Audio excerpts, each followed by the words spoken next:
สวัสดีค่ะพ่อแม่พี่น้องสวัสดีเอฟซีทุกท่านเนาะค่ะบอกว่าจะเป็นเอฟซีเก่าเอฟซีใหม่ที่เข้ามาติดตามรับชมรับฟังทางช่องของเจตาพารวยเนาะค่ะในทางช่อง YouTube กับขอบพระคุณหลายๆค่ะมื้อนี้เจตาก็จะวางแนวทางของลาวพัฒนาค่ะพี่น้องเอฟซีทุกท่านลาวพัฒนาออกมื้อแรงค่ะ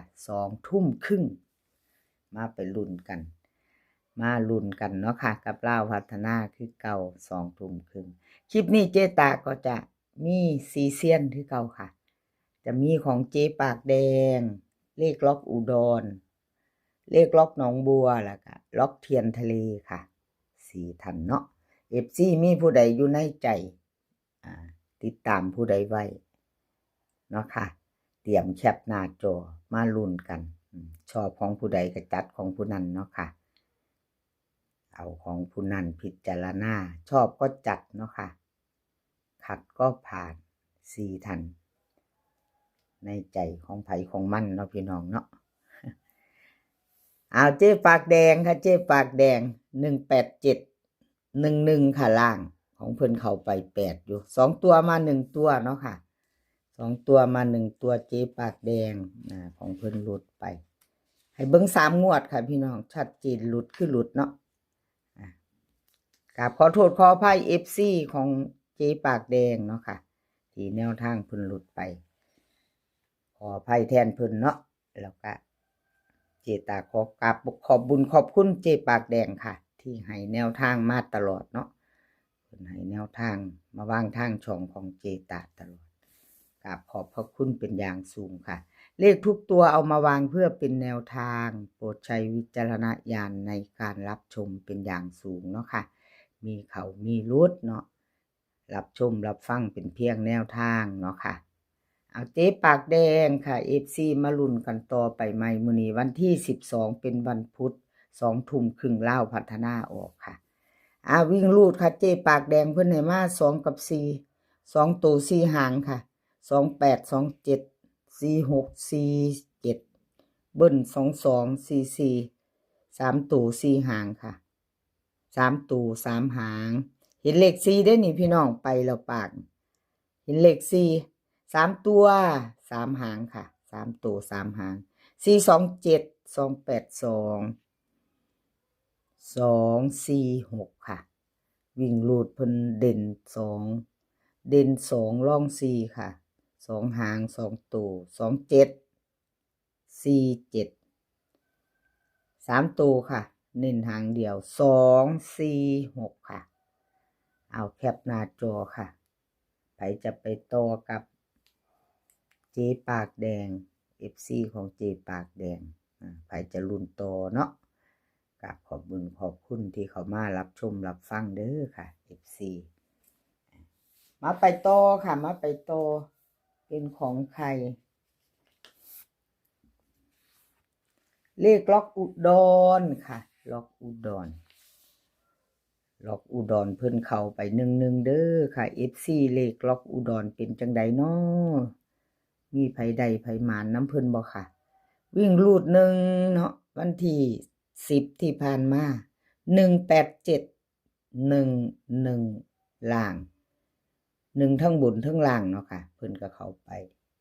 11 2ตัวล่างค่ะเบิ้ลสายวิ่งสายลูดแล้วก็สายเบิ้ลเนาะพี่น้องอะไรก็เกิดขึ้นได้เนาะFC เลขล็อกอุดรค่ะมาตามไม้ตามต่อพิจารณาเบิ่งมือแรงอีกเนาะเลขล็อกอุดรเนาะค่ะอันที่7เข้าไปตัวนึงเข้า3งวดค่ะเจ๊ตายเบิ่ง3งวดเพิ่นก็เข้ามางวดนึงเนาะเข้างวดนึงมาต่อค่ะมาต่อไปต่อวิ่งรูดค่ะล็อกอุดรให้มา9กับ3 2ตัว4หางค่ะ94 95 31 30เบิ้ล99กับ33ค่ะ3ตัว3หางค่ะ930 394 395วิ่งรูดเด่น9ตัวเดียวค่ะวงกลมให้ตัวเดียวล่อง3เน้นค่ะ95กับ30เน้น2ตัว2หางค่ะ2ตัว2หาง3ตัวเพิ่นเน้นให้หางเดียวค่ะ 395พิจารณาครับพี่น้องไปจะไปต่อกับเลขล็อกอุดรเนาะค่ะเลขล็อกอุดร20:30ค่ะแคปหน้าจอเราไปต่อกันชอบกระจัดคัดกระพานเนาะค่ะกราบขอบคุณเลขล็อกอุดรที่ให้แนวทางมาว่างทางช่องของเจตาเนาะค่ะกราบขอบคุณหลายๆไปต่อกับเลขล็อกหนองบัวค่ะวันที่10ที่ผ่านมาล็อกหนองบัวเป็นจังใด FC กับขอโทษขออภัยแทนเลขล็อกหนองบัวเนาะค่ะของเพิ่นหลุดไป18711เนาะค่ะบ่เข้าบ่มาก็ไม่เป็นไรค่ะวันที่7เพิ่นเข้าไปรูด2เนาะค่ะวันที่5รูด3งวดค่ะ3งวดให้ชัดเจนแนวทางที่ผ่านมาเนาะพี่น้อง FC เพิ่นจะได้เอาไปเปรียบเทียบจะได้เบิ่งประวัติเนาะว่าเลขของผู้ใดเขาติดเขาต่อกันเขาไปทิมช่วงก็มีเนาะพี่น้องบ่ต่อบ่ต่อธรรมดาเป็นเพียงแนวทางเนาะค่ะครับขอโทษขออภัยเลขบ่เข้าติดกันเนาะค่ะขออภัยหลายๆครับเลขล็อกหนองบัวค่ะมาไปต่อมือแรงวิ่งรูด6กับ4 2ตัวค่ะ4หาง2ตัว4หาง64654342เบิ้ล6644ค่ะ3ตัว3หาง642 646 443ค่ะวิ่งรูดเพิ่นเด่นทอกันเด้อค่ะวงกลมให้ทอกันสายวิ่งสายรูดค่ะพี่น้องเลขล็อกหนองบัวจับตามองไว้ชอบก็จัดเนาะเน้น2หาง2ตัวค่ะ64กับ42หางเดียวค่ะ642 3ตัวเพิ่นให้หางเดียว642แคปหน้าจอค่ะใครจะไปต่อกับเลขล็อกหนองบัวเนาะค่ะเลขล็อกหนองบัวกับขอบคุณหลายๆค่ะเลขล็อกหนองบัวที่ให้แนวทางมาว่างทางช่องเนาะค่ะสำหรับแนวทางรับชมรับฟังเป็นเพียงแนวทางเนาะค่ะพี่น้องรุดไปกราบขอโทษขออภัยเนาะต่อไป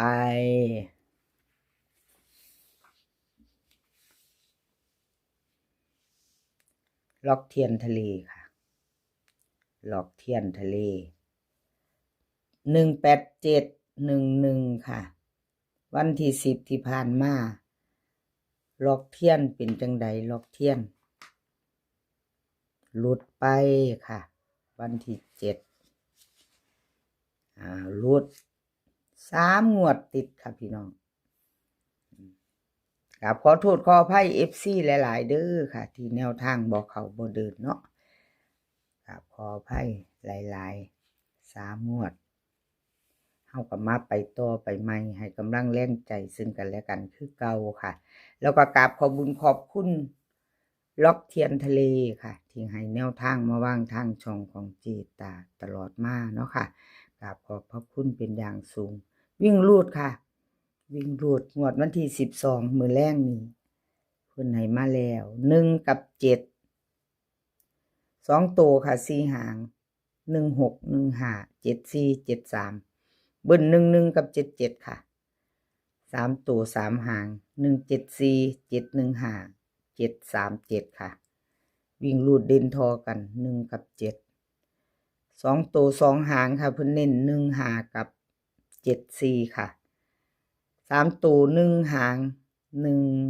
174แคปหน้าจอค่ะใครจะไปต่อกับล็อกเทียนทะเลมือแรงเนาะค่ะ